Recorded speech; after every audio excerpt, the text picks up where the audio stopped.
안녕하십니까. 글로벌 자유무역 협정이 우리에게 미치는 영향력에 대해서 잠시 제가 언급해 드리겠습니다. 자, 현재 제가 사진을 좀 올려놨고요. RCP 같은 경우는 중국 중심의 연내 포괄 자유무역 협정입니다. 그리고 여기 보시는 USMCA는 북미 자유무역 협정이고요. 당연히 미국 중심이고요. 그 다음에 CPTPP는 환태평양 경제 동반장 협정입니다. 이거는 일본 중심입니다. 원래 CPTPP는 TPP 이제 중심으로 되어 있는데 그걸 이제 계승해서 만든 협정이라고 생각하시면 되는데 원래 미국이 들어갔다가 트럼프 때 다시 나왔습니다. 그러면서 이제 세계는 반으로 나눠졌죠. 중국 중심과 미국 중심. 자, 근데 자세히 보시면 일본이 RCP에도 돼 있고 자기 CPTP도 돼 있고 자, 미국만 빠졌습니다. 이런 부분이 왜 중요하냐면 제가 그 다음 차트를 하나 보여드릴 건데요. 자, 이 차트가 아니라 이 차트입니다. Share of Pagement via Swift. 자, 이게 뭐냐면은 자, 블룸버그 자료고요. 작년 11월에 달러 결제가 저점을 찍었습니다. 여기 노벰버 디셈버 이때죠. 달러가 결제 저점을 찍었고요. 이때 RCP 서명한 달입니다.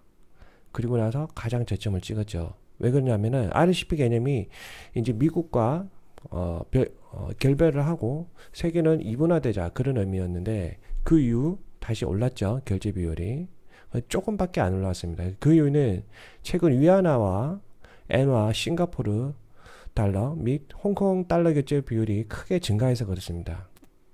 또한 유럽연합의 집행부인 유럽연합 집행위원회는 유로의 국제적 역할을 강화하기 위해 커뮤니케이션을 발표했습니다.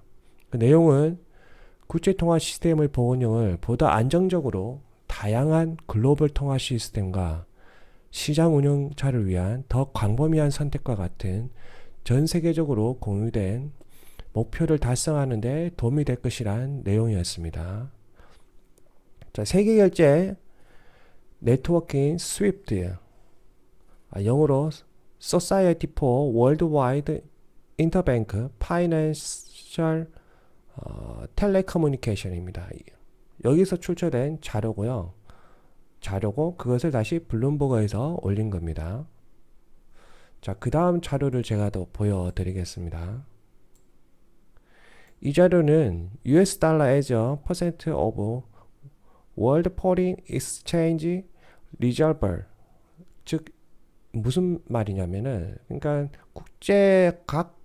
각 나라에는 중앙은행이 있습니다. 그 중앙은행이 외화 결제 준비 자금으로 달러를 그러니까 외화 결제를 하기 위해서는 한국가가 외화 결제를 하기 위해서는 예를 들어 100달러가 100의 준비금이 있어야 된다고 생각하시면 그 중에 이 달러를 준비율로 그러니까 예치를 해놔야 되는 그런 비율이 있습니다.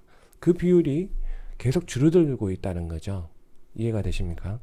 그러니까 2015년 겨울에는 그 달러 결제 지급 준비금이 66%였는데 지금은 60% 정도 선밖에 안 된다는 거죠. 그만큼 달러 결제 비율이 많이 줄었고 그 다음에 달러의 국제적 영향력이 엄청나게 하락했다고 생각하시면 됩니다.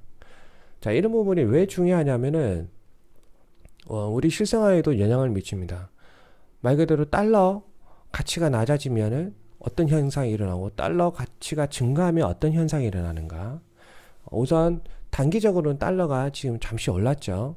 그렇지만은 장기적으로는 달러 가치는 낮아질 수밖에 없습니다. 그 첫 번째 이유는 채권 가격에 영향이 있는데요.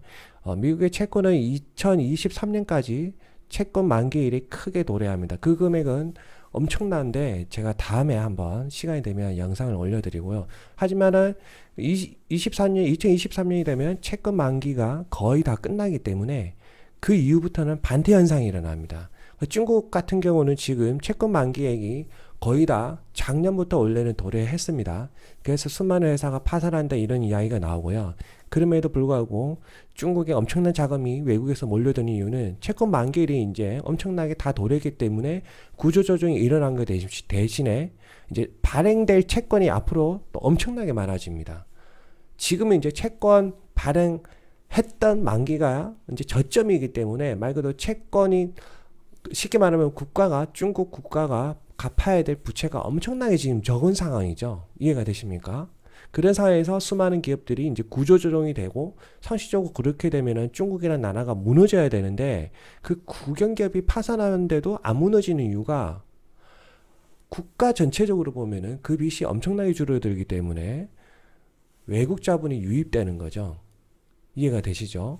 그러면서 앞으로 엄청난 돈을 향후 찍어내도 상관이 없는 상황이기 때문에 중국 위안화 가치가 급등하게 됩니다. 그래서 지금 이런 현상이 일어났고요. 만약에 여기서 이제 중국이 본격적으로 위안화를 더 찍어내면 어떻게 될까요? 위안화 가치는 낮아지는 겁니다. 지금 중국과 미국의 채권 발행, 즉 채권은 빚이잖아요. 대빚이잖아요. 이게 지금 반대 현상이 되어 있다고 생각하시면 됩니다. 그게 다시 역전되는 현상 기간이 언제냐면 23년입니다. 23년. 23년에 이제 24년을 기준으로 미국의 수많은 기업들이 이제 구조조정이 되겠죠.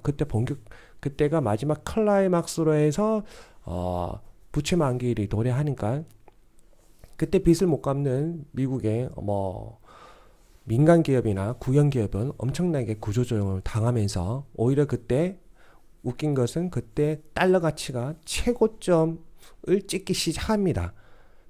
그러면서 더 폭등을 하겠죠. 예. 자, 우리는 이런 부분을 알고 계시면서 투자를 하셔야 됩니다. 감사합니다.